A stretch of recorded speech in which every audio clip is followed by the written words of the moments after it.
சில பாதைகள் கடினமாக தான் இருக்கிறது. சில பாதைகளை கடக்க நமக்கு பலன் இல்லை. சில பாதைகளை தாண்டி செல்ல நமக்கு சத்துவம் இல்லை.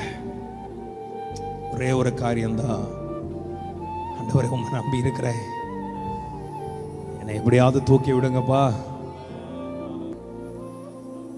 வனாந்திரத்தில் தனித்து விடப்பட்டவனாய் போல இருந்த தாவீதை ஆண்டவர் சாமுவேலை பார்த்து சொல்றார், நீ போ,